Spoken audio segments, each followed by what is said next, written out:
前はバカで弱くて無能でな。それがどうした。お前かっこよかったぜ。跡形もなくなっちまったな。Setelah selamat dari iblis liar Kodama, kondisi kastil pun hancur dan juga berantakan. Para penduduk kastil pun berhasil selamat dan terbebas dari pimpinan Kosameda.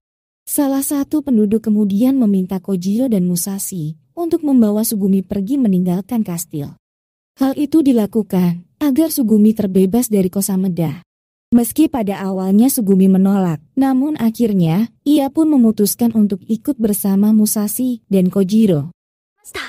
私、城を出て行きます。行くあてがないから、よければ仲間に入れてよ。Saat malam harinya, Sugumi pun merasa sedih dikarenakan harus meninggalkan kastil dan juga para penduduk.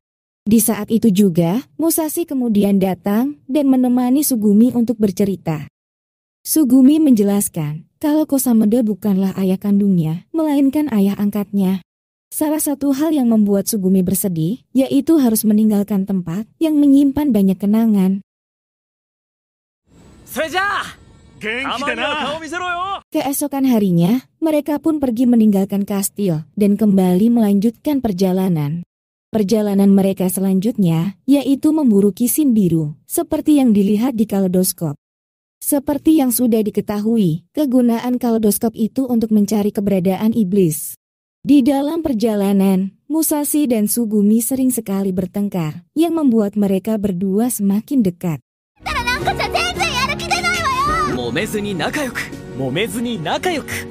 Saat sedang beristirahat, Musashi pun dibuat kaget, dikarenakan Sugumi semakin nempel dengan dirinya. Saking dekatnya, gunung kembar Sugumi itu pun sampai nempel ke tangan Musashi. Sugumi juga mengatakan kalau dirinya menyukai Musashi. Musashi-kun, daisuki. Sementara Kojiro hanya bisa mengintip mereka dari balik pohon. Musashi kemudian mengangkat satu tangannya dengan maksud menyuruh Sugumi untuk menjauh. Namun sialnya, Sugumi salah mengartikan itu dan malah membuka bajunya di depan Musashi. Hal itu pastinya membuat Musashi kaget dikarenakan tingkah Sugumi yang semakin aneh. Ditambah lagi, Sugumi kembali menempelkan tubuhnya, dan kejadian itu pun dilihat oleh Kojiro. Musashi tidak ingin kalau persahabatannya dengan Kojiro hancur gara-gara salah paham. Dan ternyata, Musashi lebih menyukai wanita yang lebih tua, yaitu gurunya sendiri di sekolah penambang. Sedangkan Kojiro adalah seorang busi yang tidak pernah mengalami pacaran. Kojiro merasa tidak percaya diri dan lebih memilih menghindari wanita. Ditambah lagi, Sugumi terus menghindari Kojiro tanpa alasan yang jelas.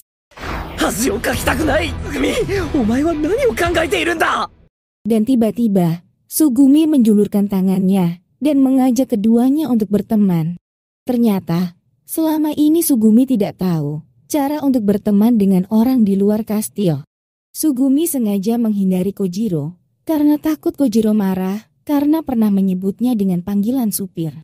Dan ini adalah alasan Sugumi membuka bajunya. Tsugumi, hontou ni komatta.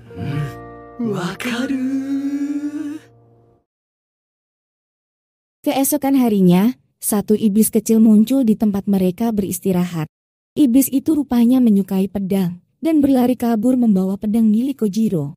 Kejadian itu hanya diketahui oleh Musashi dikarenakan Kojiro dan Sugumi masih tertidur. Musashi kemudian mengejar si iblis pencuri dan memukul tanduknya menggunakan tongkat besi.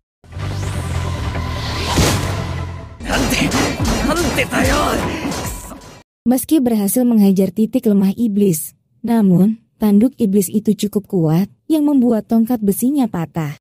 Musashi terus mengejar iblis itu hingga sampai di sebuah tempat yang dipenuhi oleh pedang Kitetsu. Di sana, Musashi bertemu dengan seorang lelaki yang belum dikenal. Orang itu menyuruh Musashi untuk mengambil salah satu pedang agar bisa mengalahkan iblis pencuri. Tanpa berpikir panjang, Musashi pun mencabut salah satu pedang dan membuatnya menjadi seperti ini.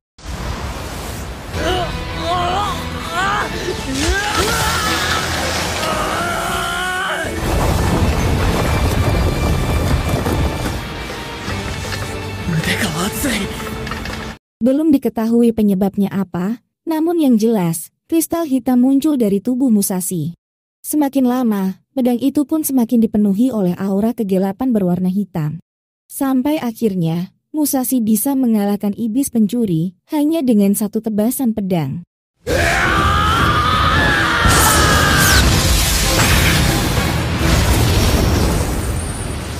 Setelah berhasil dikalahkan, Musashi kemudian menyerap kekuatan iblis itu, seperti yang dilakukan oleh para Bushidan.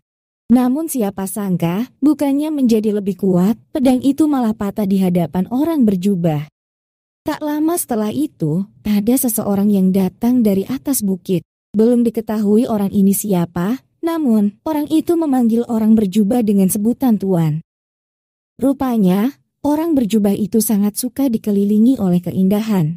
Keindahan yang dimaksud itu adalah pedang Kitetsu yang berada di tempat itu. Orang itu menganggap kalau pedang adalah bunga mawar yang bentuknya seperti dewi yang suci. Sebelum kedua orang itu pergi, mereka pun memperkenalkan diri dengan sebutan anjing liar tanpa nama.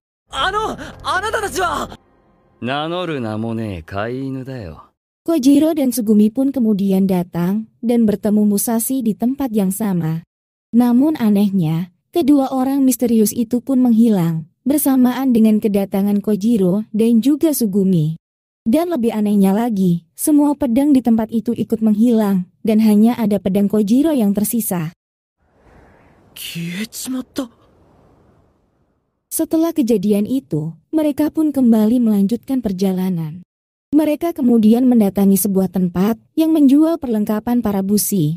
Kedatangan mereka ke tempat itu pun untuk membeli senjata Kitetsu dan menutup episode 6 kali ini. あんのか